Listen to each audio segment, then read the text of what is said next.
Welcome to Music Major Meltdown. My name is Sam. My name is Blake. This week we got a lot of great topics we're talking about. As the same as last week, we got our songs of the week, couple from me, couple from Blake. We're going to talk about what we are thankful for this week and this year in general. I mean, we're thankful for it this week. Thankful for what has happened in 2020 so far this year. I know, yeah, it's a hairy topic. We're also going to discuss one of the bands that everybody loves to hate. First, got to check in with my bud, Blake. How we doing? I'm doing good, Sam. Another week down. Well, kind of down, but it's break time. Happy Thanksgiving to everyone, of course. Absolutely happy Thanksgiving, everyone. But otherwise, gotta say, living life, and I'm happy. We got some fun things.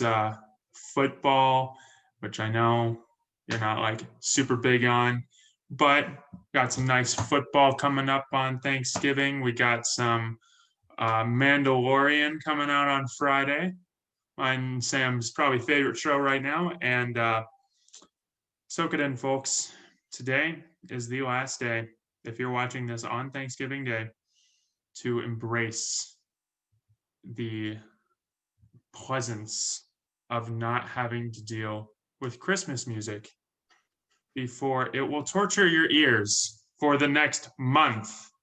I'm sorry, I do love Christmas music, but I was just gonna say, or the flip side, just hold out for another few hours, people listening on Thanksgiving, because Christmas music is right around the corner. Pentatonics is months where they pay their bills. They are about to make bank. They got a new Christmas album coming out, which hopefully we'll talk about eventually. Not this week, sorry, but this week is all about Thanksgiving. But man, oh man. And Sam, how are you, my friend? I am actually doing pretty great, Blake. I'm not going to lie. I'm very thankful. Some of you who are astute viewers from last week might notice that my background looks a little bit different this week. I know. My background looks different this week because I'm actually recording this from home instead of my home, like my family home, I should say, instead of my current apartment home where I live on my own. So get to spend some time with family. I brought a whole bunch of board games home. I brought my PlayStation VR set home. Sorry, I had a little hiccup. It's great to be home. I'm here for the weekend. Super excited. We got great Thanksgiving food coming up. My family's doing I actually think it's a pretty cool little food exchange type thing where I'll be acting as delivery boy tomorrow, or today, I should say. Sorry, we're recording this on the Wednesday before Thanksgiving. Today for you guys, technically it's tomorrow for me. You get what we're saying. I get to act as delivery boy today and go around to my aunt and uncle's house and my grandma's house and drop off some food for them and pick up food from them for us so that we can all have a full Thanksgiving meal without having to prepare it all ourselves from home. So that is fancy. My mom is cooking us some stuff, and I'm gonna go pick that up tomorrow, so that'll be nice. And before we get to it, what's your favorite Thanksgiving Day food? What's the favorite dish? I know this is a hot take. A lot of people would say the turkey. I am not a big turkey guy myself. I would say it's probably a pretty even tie between the stuffing, because my family, we do a really nice cranberry stuffing, and that like just little bits of cranberry and the typical stuffing stuff with the sausage and the bread and everything like that really pulls it over the top. It's a tie between that and my aunt makes this killer broccoli and cheese casserole. That is so good. It's like, so, I mean, as far as I can tell, it's a pretty simple dish. I'm sure there's more nuances, so don't kill me, Aunt Patty. I know there's probably more nuances, but it's like Velveeta cheese with broccoli, and then cooked on the top as like a top layer is crushed up Ritz crackers soaked in butter. Okay. It is absolutely amazing. I love that dish. I love the stuffing, but really, I love everything about Thanksgiving. Blake, what about you? Favorite Thanksgiving dish? Well, my mom's from the South, loud and proud from the state of Arkansas, and a great Southern dish is sweet potato casserole. So take sweet potatoes, you throw pecans and have a brown sugar glaze that crusts over top of the sweet potatoes. It's heart attack in a pan, and it's my favorite thing ever. So I will have a very heavy heaping serving of sweet potato casserole on Thanksgiving. Oh man, I'm jealous of that. That sounds delicious. Amazing. Delicious. Throw down in the comments, if I'll throw one of these out before we even get started. Throw down in the comments of this video, what's one of your favorite Thanksgiving dishes? We love hearing from you. We'll talk about it next time. Throw it down in the comments. All right. Are we ready? First topic. All right, Blake, I got a question for you that I have been searching for an answer because I have some mixed feelings about it. Oh, some mixed feelings. Let's hear it. Feelings. The question is this: Nickelback, are they actually any good?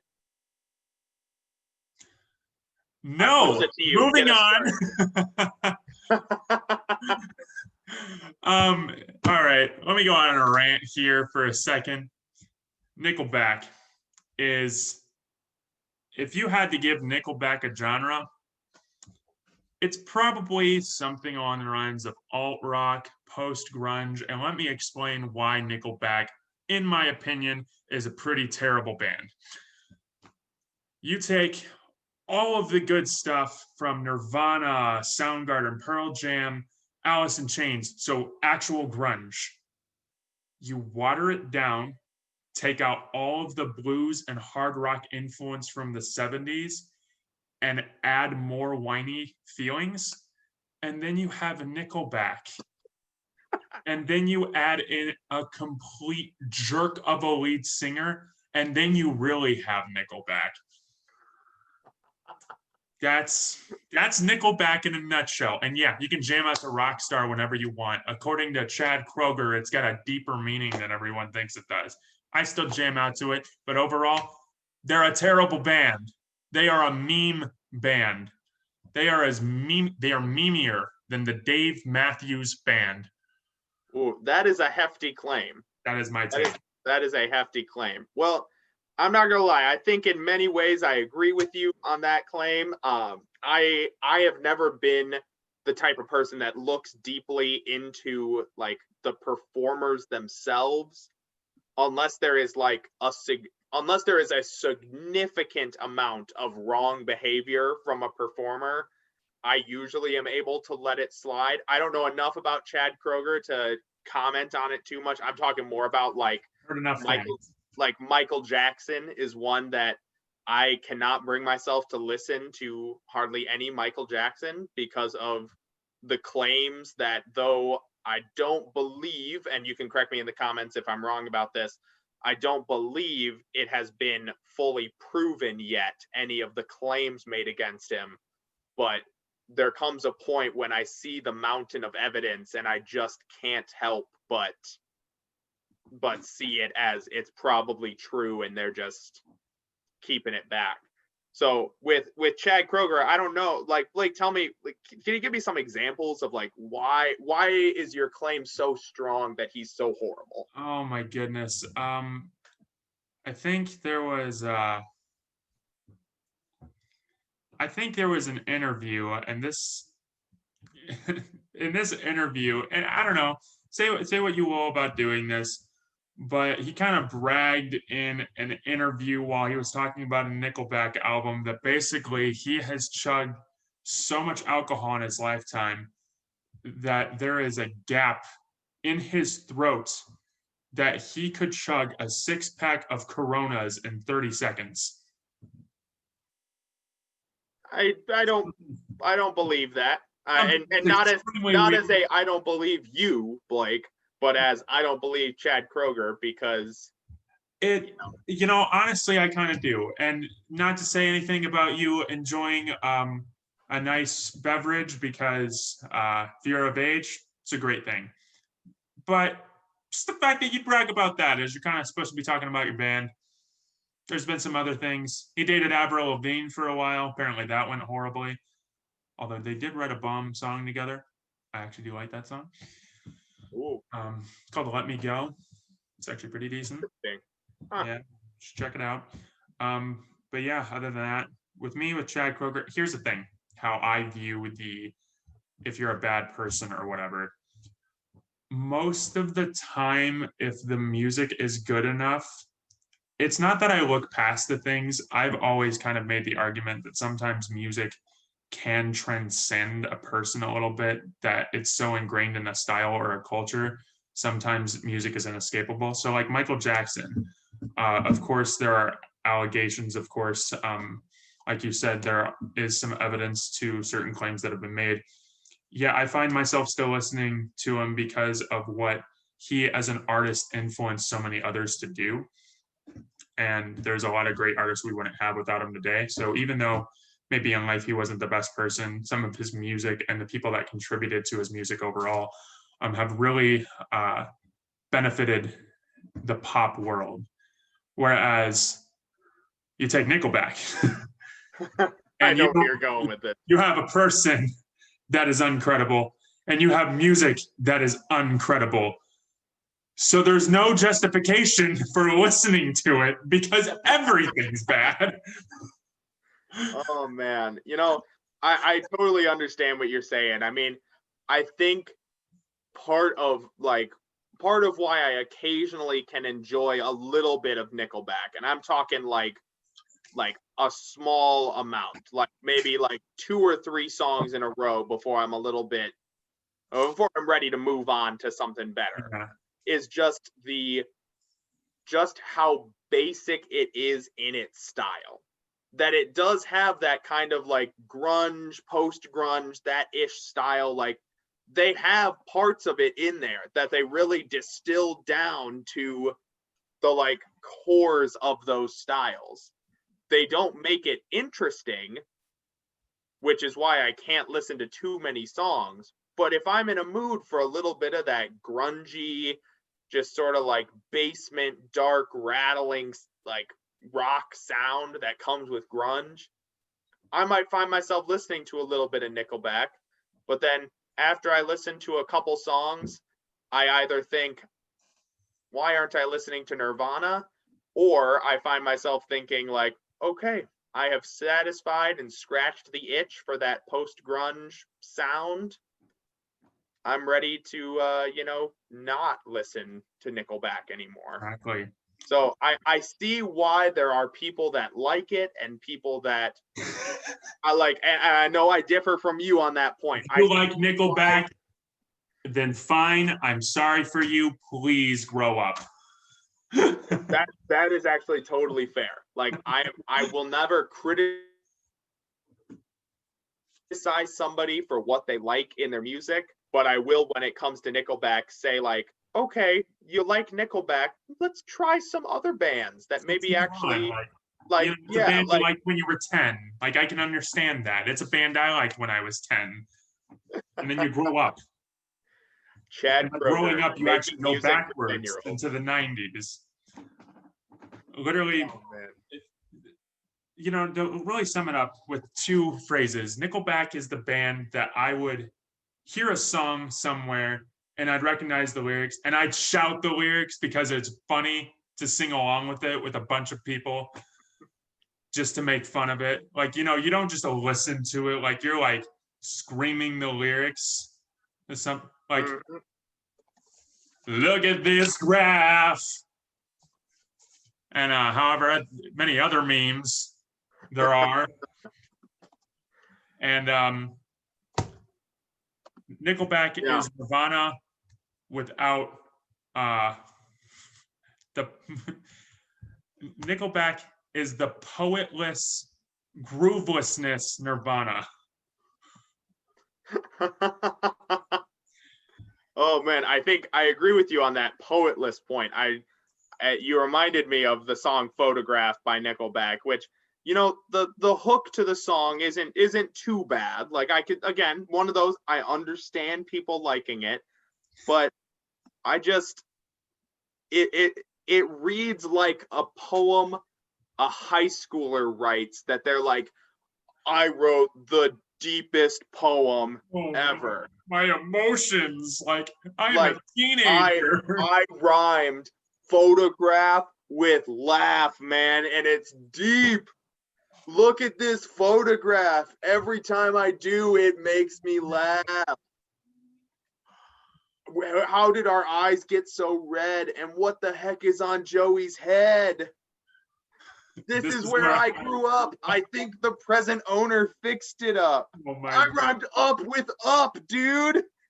If you need a laugh in a day, listen to Nickelback, and especially if you need a laugh in a day, listen to that look at this graph meme, and then go on YouTube settings, cut it in halftime, and then keep cutting it in halftime over and over and over for as far down as you can go, because it's hilarious to see how horrible it sounds the slower you listen to it. Oh, man. All right. Nickelback, are they actually any good? Blake, your answer? No. My answer, I won't judge you. My personal answer is no. I don't judge you. Let's find something better. I encourage you to move on eventually. Yeah, if you're sitting there listening saying, oh, but I love Nickelback, guys. Like, first of all, if you love Nickelback, check out Nirvana. Basic, just another great, super popular group.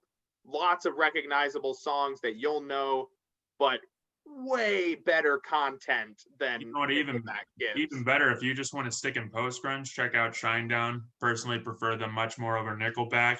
And if you actually want to get into grunge music that's similar to Nickelback, I would recommend you to Stone Temple Pilots. There you go. We are here to help you. So, moving forward, I think, are we ready to do some songs of the week? We are. It is time for Sam's Song of the Week. My songs of the week. Here we go. All right. This week I decided to go, and I think both me and Blake actually decided to go with sort of a very, very mildly themed together are what we picked, by picking artists that you have probably never heard of before. Again, we can't guarantee you never heard of them, but probably never heard of before. Artist I picked, Tove Sturk. Now, Tove Sturk, first of all, if you have heard of Tove Sturk, I applaud you. That means you are either very well versed in the music world, or you live in Sweden. Tove Sturk is an artist who won Sweden's Got Talent, I think in 2015, if I remember correctly. So she's been around. She's been fairly popular, or at least in Sweden, fairly popular for a while. Don't be put off. These songs are in English. Don't worry. Don't panic. I'm not going to recommend you listen to some Swedish songs. This isn't that Will Ferrell movie. What's that Will Ferrell movie that just came out? The Eurovision movie. Movie on Netflix. Blake, movie recommendation. There's a hilarious movie based off of the Eurovision Song Contest, which for whatever reason America has never gotten involved in, with Will Ferrell, Rachel McAdams. Anyway, so Tove Sturk, Sweden's Got Talent singer, doing great work out there. If you're a pop music fan, I would highly recommend her music. Like, if you like the stuff you hear on the radio and want to hear more different songs, I would recommend this. First song I'm recommending by her is a song called Say My Name. And no, I'm not talking about the sort of R&B classic, or the, was it Rihanna did a song called Say My Name? I don't know. Somebody did a song called Say My Name. I know Florence and the Machine, I think. I think there's a few songs out there called Say My Name. Look up the Tove Sturk one. The other ones are good too, but we're talking about this one today. Say My Name just has this really cool electronic hook with this like kind of bouncing sound, and then some cool guitar effects put in there. Lots of really cool stuff. I know last week I talked a lot about the lyrics to songs. I'm not gonna lie, lyrics on these are not the like greatest, most deep lyrics I've ever heard in my life, but it's just a fun song, gets you grooving. Not I picked it because it reminds me of a good time overall. It was an interesting time when I first heard it. I'll tell you the story real quick. There was a summer that I was having, and I won't go into detail, but you can fill in the blanks for yourself. I was having some stomach issues, and we had me and group of people I was with, we went to a Dairy Queen to get some food, and I started eating, and my stomach issues flared up a little bit. So I excused myself from the table to go to the bathroom quickly. And while I'm sitting there, I'm just like, oh man, I just feel awful. And then I hear a song come on the radio. I'm like, I have never heard this song before. Like, what is this? And I'm like, and I'm not gonna lie, I'm sitting there and I start grooving a little bit. And I'm just like, man, what is this? And I investigated more, and it was Say My Name by Tove Sturk. Really cool sound. Her voice is very reminiscent, I think, of a lot of artists you hear today. And Blake, you can tell me if you agree with me on this or not, but kind of Lorde-ish is kind of the vibe I get from her. See, I thought you were gonna say that, and I would actually, her register's up a little bit higher. Yeah, it's for those of you that don't know, the register of a voice is the range in which you sing in. Like a person who sings down here more often has a lower register because the notes they can hit are in the lower range. The person who sings in a higher register, or the notes they sing, are up higher. So I think in just vocal quality, Tove Sturk's voice is similar to Lorde's. She does sing more in the upper register, like Blake said, though. So she Maybe more sings kind of like a higher Lana Del like Rey. Oh, Lana Del Rey. I think Lana Del Rey is a little lower than Tove Sturk too. Like she kind of gets up high, but she also can go real low. Anyway, not important for this right now, but lots of those singers, you can find similarities in their voices to this voice, but definitely in less of a sort of alternative scene, kind of like Lorde can be and Lana Del Rey can be, and definitely definitively pop. So Say My Name, great sound, great vibe. It's just like grooving, good rhythms, good beats. Like I can't complain about it at all. The other song, Mistakes by Tove Sturk. This song is great. There's a lot of similarities between the two songs. She really has a defined style for her pop version or pop style of music. What just really sells me on this one is the chorus of Mistakes is so cool. I'm not gonna lie. Like you have kind of this like cool like buzzing harmonies going around all over the place during the verses, but then you hit the chorus and everything like just swells, drops away out of nowhere. So it just and then you hit these like really dense, I think it probably sounds to my ears like a 3 or 4 part really dense harmony, like keeping itself even throughout the chorus with just this really cool like low sound along with her voice. It's just, Blake, you've listened to the song a little bit. How would you describe it? Yeah, actually, that specific moment of that song is kind of what sold Mistakes for me. It's kind of got this auto-tune-ish feel. Everything drops out. Like all the instruments drop out and everything that was happening in the verse, and it's just her vocals kind of double, triple tracked, which just means layering of voices on top of one another when you're doing recordings. And maybe a little bit of an auto-tune effect, but if you ever heard of Migraine by 21 Pilots, the chorus of Mistake sounds exactly like the opening of Migraine by 21 Pilots. And it just creates such a cool effect. It shivers, man. Absolutely. I mean, it just feels like a hum.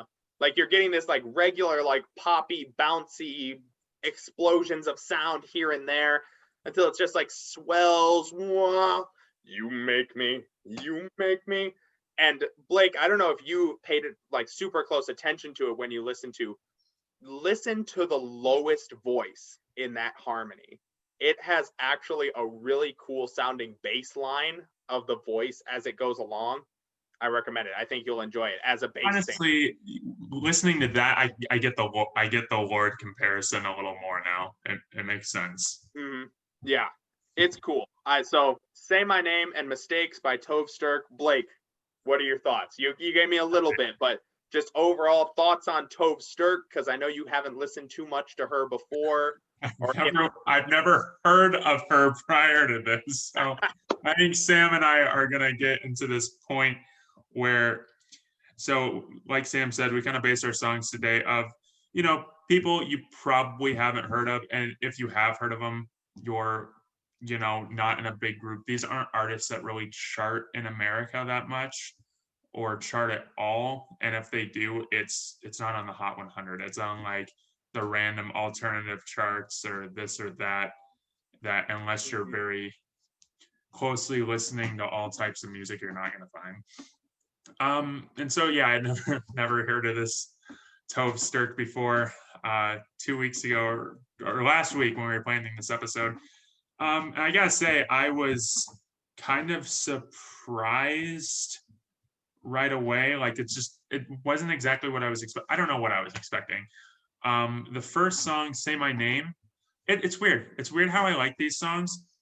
I like the verse more in Say My Name. Overall, the guitar isn't my favorite. Like it's interesting. It kind of has like a world music vibe in a way. So she is from Sweden. Yeah. It is from Sweden. She has like kind of it is kind of generic pop, but almost a little bit of tinge of indie, where it's not like, okay, this is kind of mainstream, but it's not mainstream. It's like Sweden mainstream, probably. So yeah, I'm with you on that. I just want to like comment on that really quick with you. I like how you say that like blend of like that indie sound in there a little bit. Mm-hmm. It's like I think that actually really hits what I really like about it, that it's pop that tries to make itself more unique. Like it gives you a reason to enjoy it as a pop song. There are lots of artists out there that make very generic pop music that's good and like I like it, but they don't set themselves apart enough. And I think Tove Sturk really like sets herself apart with a lot of the sounds she does. And I think that's cool. So overall, grade for for first song, I'm kind of in the middle. The first song actually kind of trends more towards an L for me. I am sorry, Sam. I know, I'm sorry, but I'm gonna redeem you because I really like the second one. I love Mistakes. That one I would actually throw in a playlist. Much more likely to do that. The chorus is just awesome. The verses are a little bit more generic. I'd actually say like Say My Name, I think is a little bit more interesting in the verses, but the chorus is just such a awesome. Like I love the lyrics. I don't like we talked about last time. I don't usually care about lyrics. Lyrics in this one are simple but awesome. And like you make me want to make mistakes. Just a kind of a weird but powerful message. Like it very much gets the point across, and the way the chorus is layered, the sound of the music at that point and how we talked about the chorus makes the lyrics pop out, makes the lyrics mean something.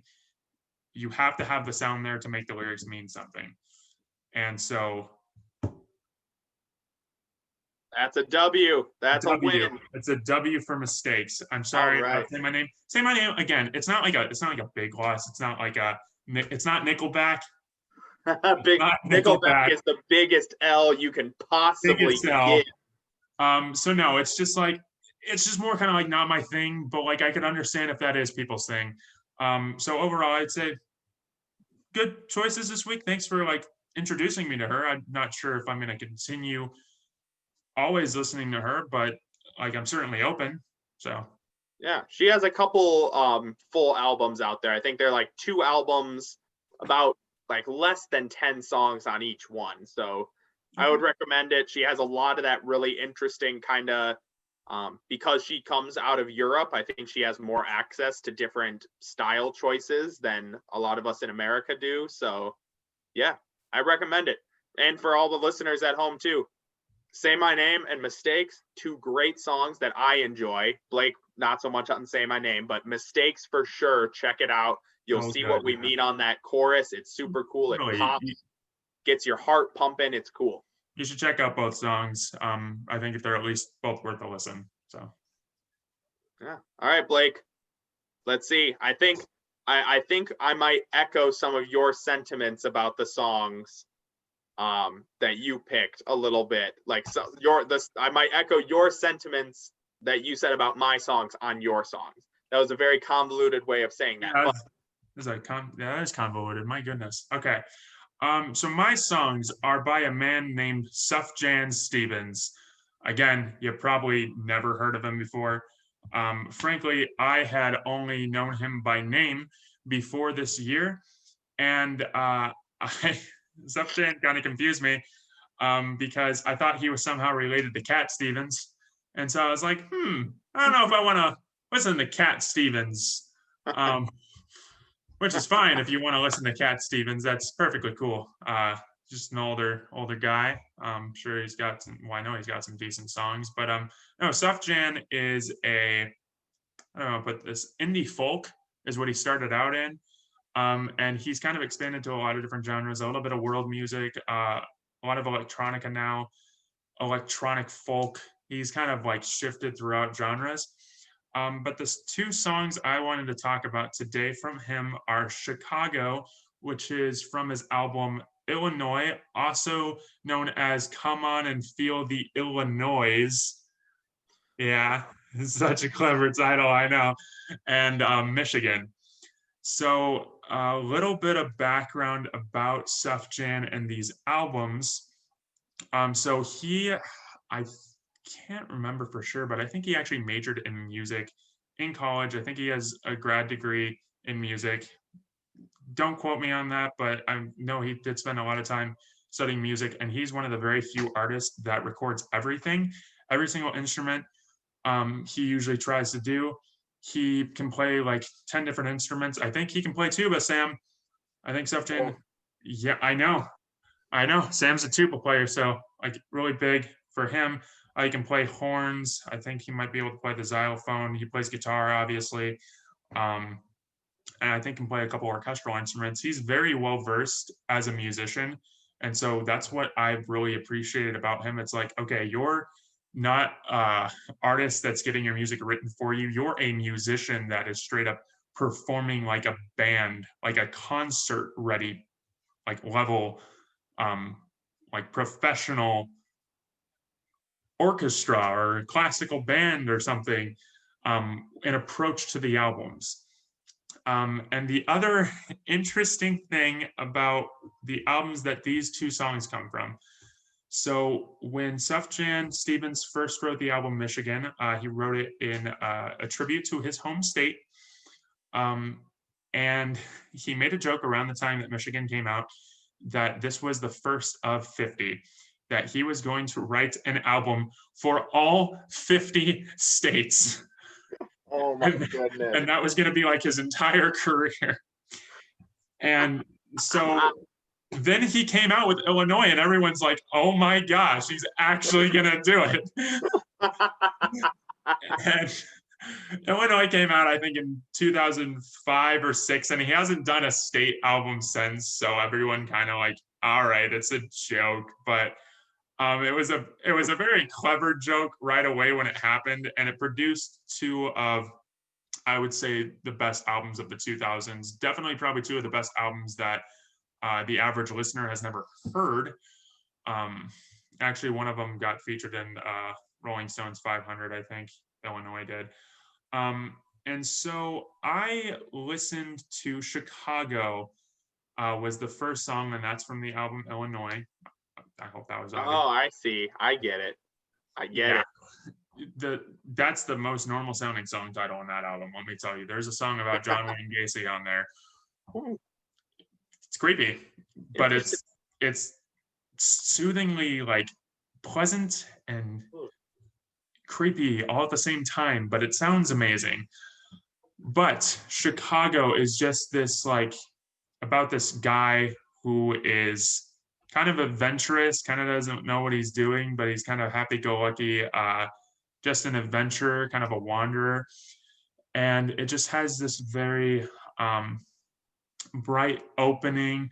I don't even know what instrument it's on. It might be a xylophone, it might be just a keyboard chain setting, but otherwise then it has just this beautiful violin part that leads into the song. And I can just hear this violin part down, down, down, down, down, down, down, down. And it's just the most soothing thing you can listen to. And you feel suddenly relaxed. I gotta say, I was kind of debating whether I'd go to my more, I don't know, I guess intimate side of music, my more soft side of my listening, or my like really hard grunge side. And I decided to go toward the soft side this week. So you're welcome, fans of the show, that I went that direction for Thanksgiving. And it's just a very uplifting song. It's about like getting in a van with your friends and driving all the way from Chicago to New York and just adventuring and kind of letting go of all your worries. And there's a youthful like kids chorus that kind of echoes everything that Sufjan is singing.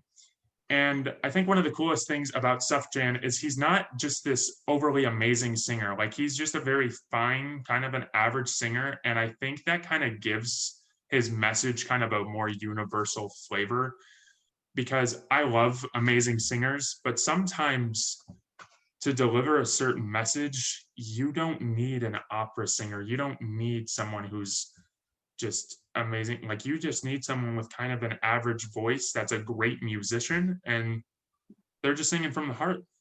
And that's what Chicago is. And then you have Vito's Ordination Song, which is from the album prior. Well, it's actually 2 albums prior. His discography is weird, but from Michigan. St. Vito's Ordination, or Vito's Ordination Song, is written for his friend Vito. Still trying to figure out if it's for an actual like priestly ordination or not. I have no idea. I mean, Sam, I think you would agree the lyrics are kind of vague. Yeah, they're incredibly, I mean, like, I don't know if I would say incredibly vague, like, but they're definitely more, I would say, instead of like, we talked last week about Misery Business and how that song just very clearly the lyrics tell you a story. This song, you get like the vibe of a story, but not really like the actual, like not any like factual, like I could tell you the names of, like I could tell you what's happening. Yeah. So this song, I was kind of describing it to Sam as the perfect song to wake up to in the morning and the perfect song to go to bed. It's so peaceful. It'll just kind of give you high spirits, but it's also very easy to fall asleep to just because it's meditative. It has this really cool drum beat that plays throughout. Sam, help me out. Is what am I trying to say? Yeah, the snare drum part. Like I mean, it's done on a drum set. You can hear the hi-hat and the bass drum, and not so much on the tom drums really, but yeah, you get this cool like snare drum bit with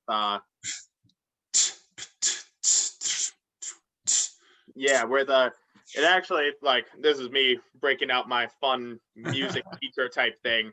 You can get a cool sound effect by like letting a drumstick bounce on a snare drum, and it gives kind of a cool like that like sound of like, not really a triplet. I mean, in this case, it is 3 hits, but it's not done as a triplet. Right. I'm just kind of more trying to give a sound. It's like 3 hits very close to each other where they kind of mesh together, where you can kind of distinguish they're 3 separate, but they all kind of belong together.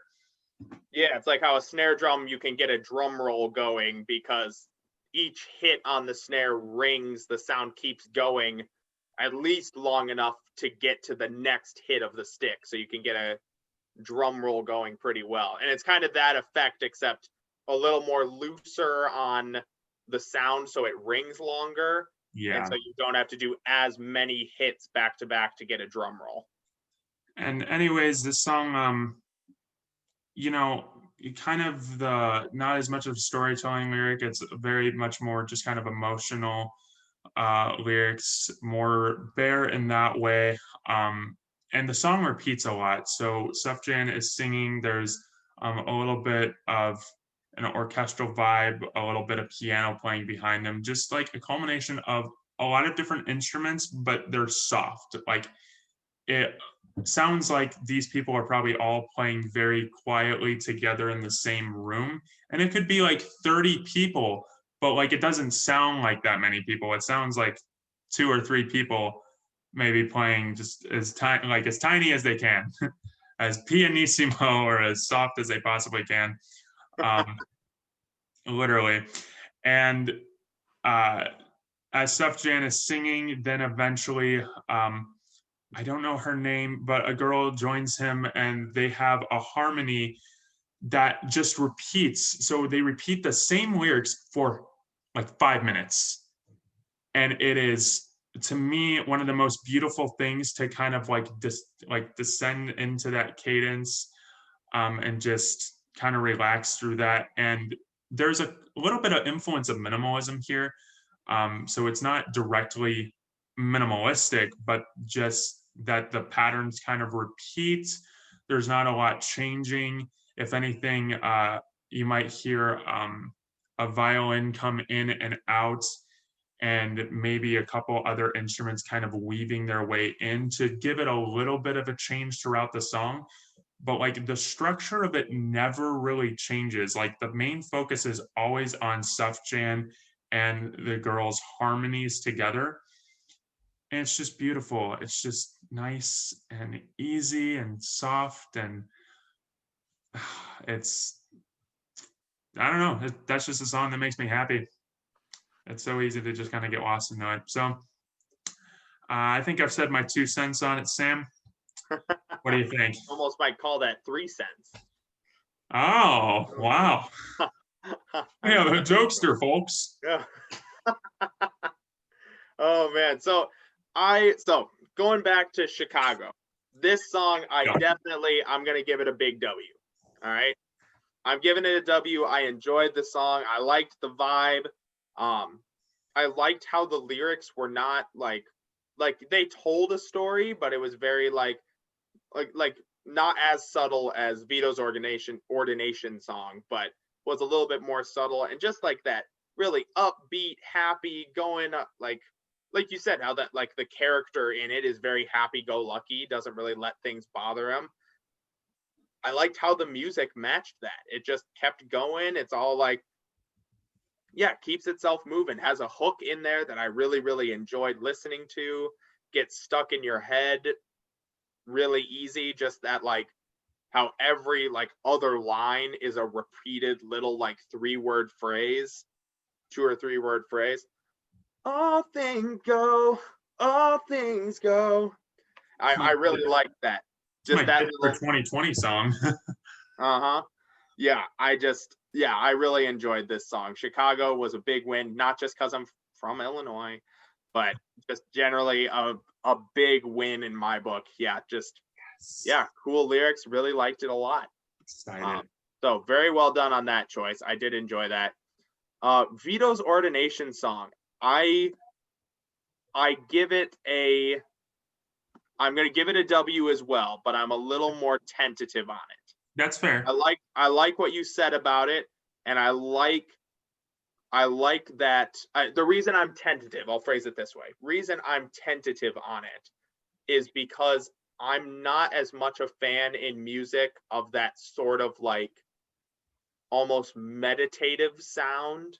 I like it on occasion. I like it when there's like, I don't want to say when there's a purpose behind it, but like when I'm praying or meditating, whatever that is for you, it all kind of, I think personally, all those kind of mean the same thing. It just depends on who you're trying to connect with. Yeah.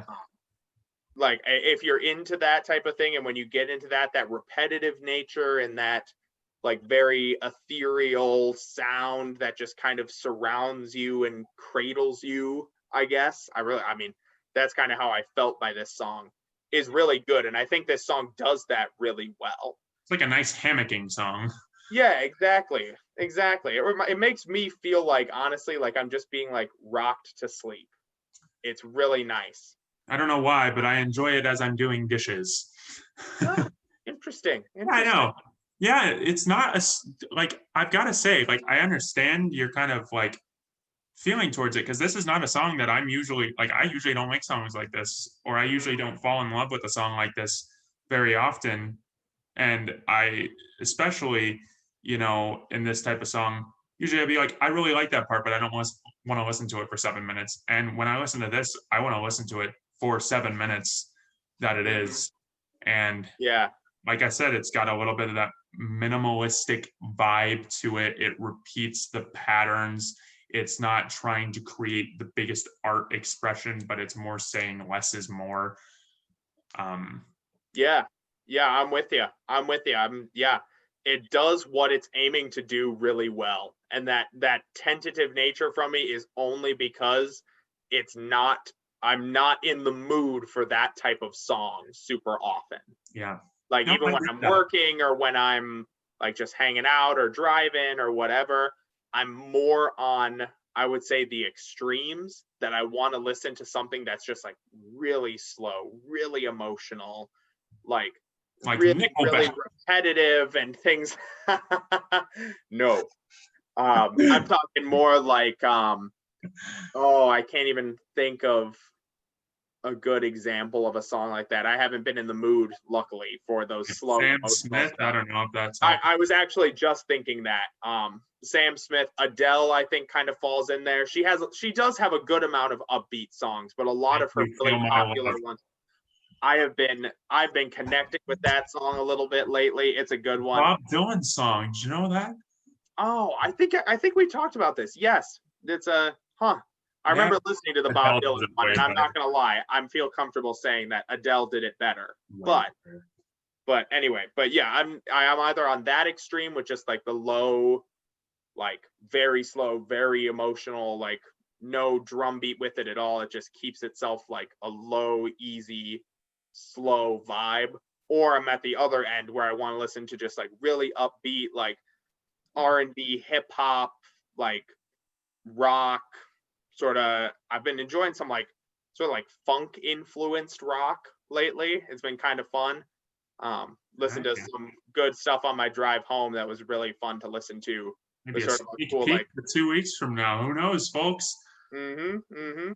But anyway, yeah, I really enjoyed that side, or the two extremes. So I get, like I said, this does get a win in my book. It's definitely a really good song. I just don't know what mood I need to be in to listen to it.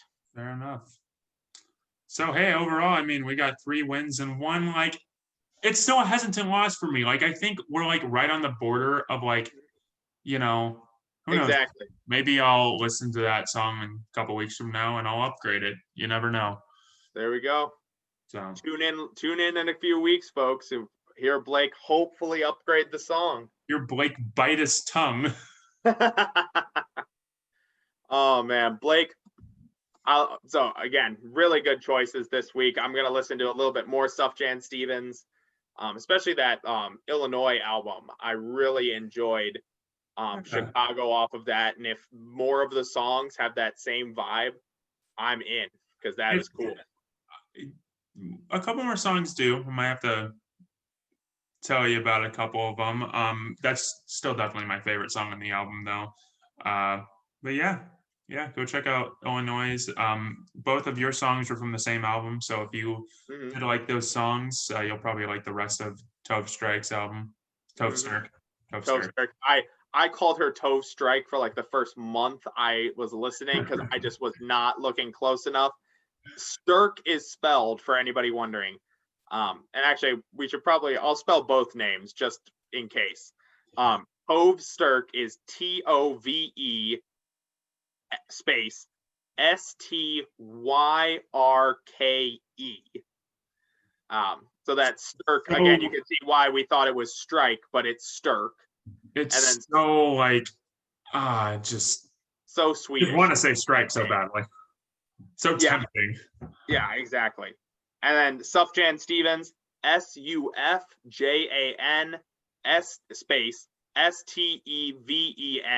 Stevens, pretty straightforward. Sufjan is the weird one. Sufjan. Yeah. And for those of you wondering too, he actually writes with a little bit of faith elements too.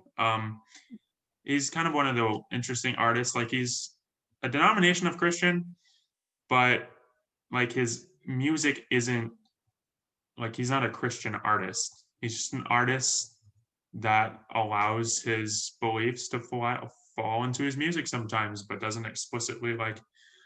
And I'm sure Sam and I will have a whole conversation about this one other day, so I won't touch too much into it. But man, we're getting a lot of previews today.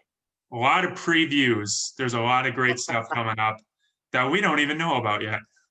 Oh man, we don't even know. Oh boy. Well, Blake, good choices. Thank you. Good choice. You also good choices. Like thank you. Thank you. Preference-wise, sometimes preference-wise, sometimes we'll disagree. Like that's the thing that'll happen. But overall, I think these were 4 good songs that a lot of you will enjoy. And you might not enjoy all of them, but hopefully you'll enjoy at least a couple. So exactly. And I would also expect more of this kind of line from us. Sam's not going to talk about Paramore every week. I'm not going to talk about Coldplay every week. We want you guys to actually have new music. So if we're going to talk about a band that everyone knows, it's going to be hopefully some deeper cuts. Yeah, absolutely. Yeah, new music is the name of the game for this podcast. We're trying to find good stuff for you to listen to, or listen to.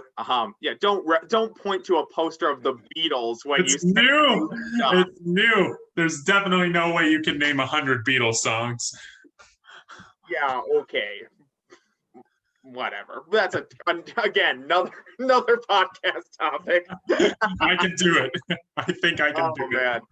Okay. Anyway, so Blake, today is Thanksgiving. Today is Thanksgiving. Again, happy Thanksgiving. Yeah, happy Thanksgiving to you too, Blake. I'm not gonna lie. One thing this year I am very thankful for is you, my friend. It has been so great in all this craziness this year with COVID and all of that. To have a great friend like you in my life has been something I am incredibly thankful for this year. So thank you very much. I am thankful for you.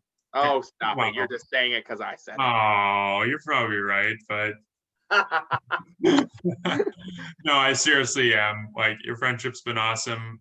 Again, I'm super happy we get to do this. And I'm looking forward to 2021 of doing this. And I'm looking forward to just another year in our illustrious friendship. Oh, man. Blake, in honor of Thanksgiving, I think with the acknowledgement that we came up with this idea together and all of that, but I'm going to phrase it this way because it makes it more interesting for podcast listeners. So I think it would be a good idea for us to come up with, completely off the top of our heads and not off of a list that we have written down like last week, but come up with some things that we are thankful for in 2020, specifically musical things we are thankful for in 2020. Musical things we are thankful for in 2020. Counting down a little bit of a not list, because this one's not a list. Not a countdown. These aren't ranked. These are just things we're thankful for. These are just things we're thankful for. And you know what the first thing I'm thankful for is, Sam? What is it? It is the new Childish Gambino album. Childish Gambino, if you didn't know, also known as Donald Glover. If you thought those were two different people, well, surprise! Yes, comedy legend, community star, 30 Rock writer, and musician Donald Glover / Childish Gambino released an album in 2020. It surprisingly kind of went under the radar. After he dropped This Is America last year, 2 years ago, everyone was kind of looking forward to his next thing, and then it kind of came out in the middle of a or right at the start of a pandemic, with no album cover. The title of the album is March 15th, 2020, like 3/15/20, I think, or like 3/16/20. It was just the day the album released, and it was about as vague as possible to like almost not even give you a sense of what the album was going to be like. And I just want to say I'm really thankful for it. It was an awesome album. I've been getting a lot more into Childish Gambino over the past couple of years. So I definitely recommend you listen to it. If I can remember, it's like the second or third to last track on that album is really awesome. And if you can't find it by that, look up the lyrics. Don't worry about tomorrow. The violence, the violence. That is the best track on the album. It's amazing. And so I'm thankful for it, especially because that might be the last piece of music that we get from Childish Gambino. Not in just a while, but like maybe ever. I think we'll have a little bit more of a discussion on that later, but for now, I am thankful for Donald Glover releasing an album in 2020. The song title on that, I just looked it up, 47.48. 47.48. That's the name of that song. Favorite track on the album. And it's so cute. His kid is on at the end of it. Oh, I have heard that track. I don't know if I've listened to the whole album, but that track is so adorable. Oh my gosh. The end is adorable. Powerful, the rest of it is adorable. Cute, but yeah. My goodness. All right. Sam, what are you thankful for music-wise in 2020? I am thankful for the release of Hamilton on Disney Plus. Yes. What a light in the dark times over the summer. I think it came out in a little bit, but right before, no, was it on the 4th of July or was it like right before? It was on 4th of July weekend, so you could watch it on the 4th of July, something like that. Yes, what a light in the dark for that to come out when it did.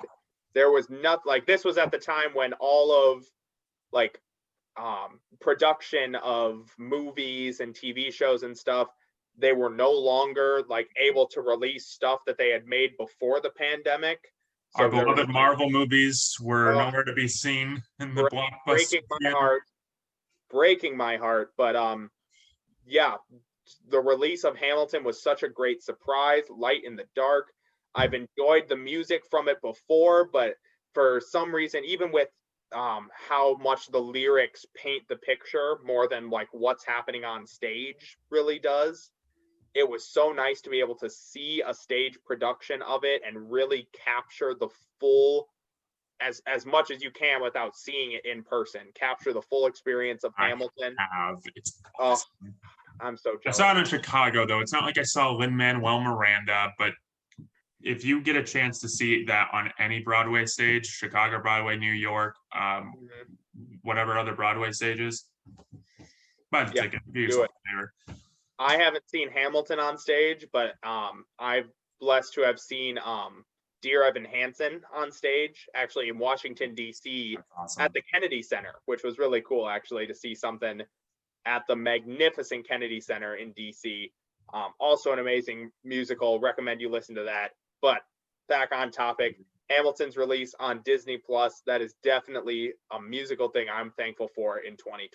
It's a lifesaver, just having it, being able to hear all the songs and having a great quality video for it, for those who weren't able to see the original cast in New York. So like 95 to 98% of the people that would watch Hamilton, it's awesome. It's very rewarding and fulfilling. Absolutely. Man. All right. Blake, you're up. Another thing I am very thankful for in 2020, rest in peace, Eddie Van Halen. Obviously, we lost a legend, but I just want to say I'm thankful for Van Halen's music. I'm thankful for what Eddie Van Halen did on the guitar.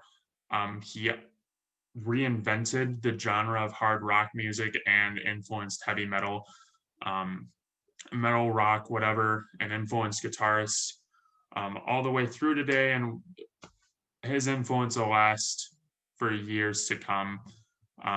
There may not be a guitarist other than Jimi Hendrix more influential for the sound of the guitar than Eddie Van Halen. If you guys have ever, do yourself a favor, just look up Eruption by Van Halen. It's like a minute 30 seconds to 2 minute guitar solo.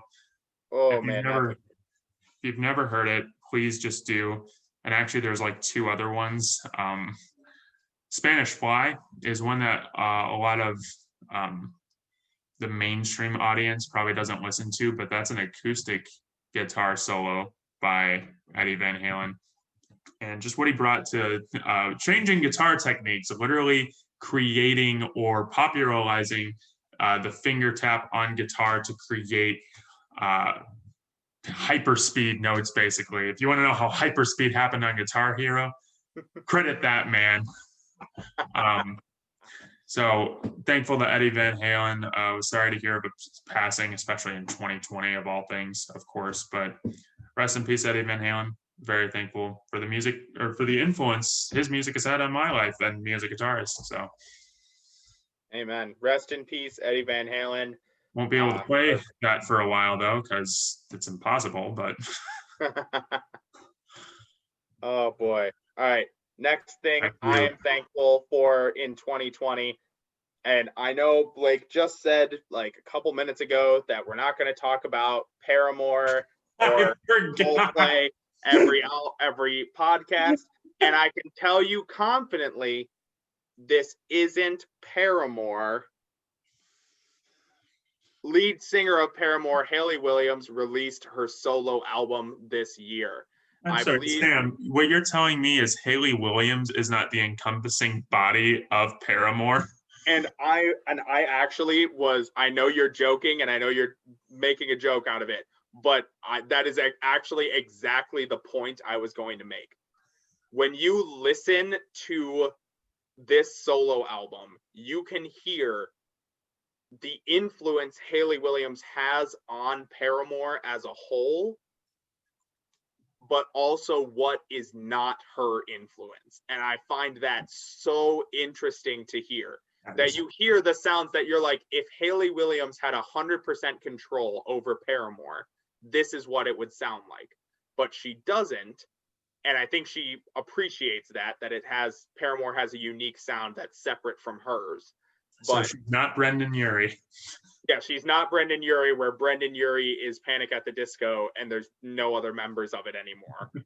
But yes, this solo album from Hayley Williams is so good. I was so thankful for it when it came out.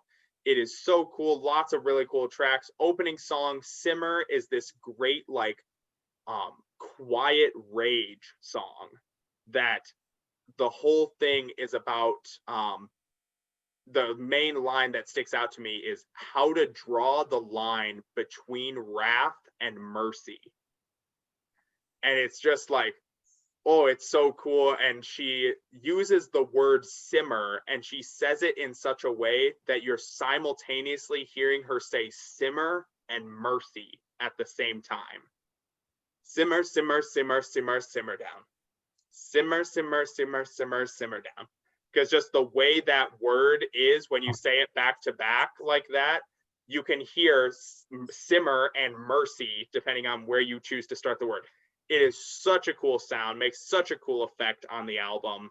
I'm kind of scared, like in a good way, but like it's super cool. Then Why We Ever, or maybe it's Why I Ever, either Why We Ever or Why I Ever, another track on it, has this cool like opening. It's very like kind of upbeat, a little bit funky, little bit all sorts of cool stuff, and then just out of nowhere it drops into this just melodic piano, very down, very low in the register of the piano, and she sings like the same themes she's been singing about, but instead of keeping that very Hayley Williams style of like singing about really sad and kind of negative feelings and emotions in a really happy way, like we talked about last week on Fake Happy, she lets that facade go and she just lets the music match the emotion, and it is so cool. I listened to this album on the way home today. I just was vibing with the whole thing. It's just so good. Big recommendation for one, Hayley Williams solo album, and it is a huge thing that I am thankful for musically in 2020. We have a lot of recommendations on this podcast. Listen to everything we listen to now. Yeah, nothing else. But also listen to the podcast first. Oh, just kidding, of course. No haters in the comments. We all have different tastes. We're just telling you what we enjoy. Yeah. Mm-hmm. Yep. Blake, what else are you thankful for? All right. I shouldn't say the last thing I'm thankful for, but the last thing we have planned that I'm thankful for musically in 2020 is no Christmas. Oh, okay. I'm kidding. Oh my gosh, I was listening to plenty of Christmas music. No, it's actually the Foo Fighters. Foo Fighters have a new single out called "Shame Shame." It kind of flew under the radar for me because I believe they were on the Tonight Show, and times like these has been getting a big resurgence. It actually got used for a COVID relief like mash up with like 20 other artists. And so I bet everyone was like, oh, who are these random Foo Fighters guys? And it's like, yeah, this is the song that they wrote in like 2004. Thank you. So check that song out. It's like my favorite song of all time. But Shame Shame is a new Foo Fighters track that they played the same. Oh, it's on Saturday Night Live. That's what it was. It was on Saturday Night Live. They were the musical guest, which is awesome to hear Foo Fighters as the musical guest. They've been on there a few times. And Shame Shame is like this kind of funk side to their rock. It's more melodic. They've been going kind of more in that direction lately after 2011's Wasting Light, which was very heavy, back to basics, like grunge and like all out hard rock. They've been really experimenting with that more melodic side, more harmonies, more rhythm focused than just driving. Well, yeah, more of a groove focus than just those driving melodies and those driving hard guitars. And really just focusing more on the beat and groove of everything. So Shame Shame's got a little bit of this funk sound. But what I'm most thankful for it is it means we're getting a new Foo Fighters album in 2021, which is awesome. I'm so excited. I read the track list. It looks like it's going to be cool. And if this single is any indication that they're going to have, a little bit of different flavor, I'm excited for it. So Shame Shame, Foo Fighters, check it out and be looking for a new album in 2021 from Certified Adult, Dave Grohl. Oh, man. All right. Last thing I'm thankful for musically in 2020 is this podcast.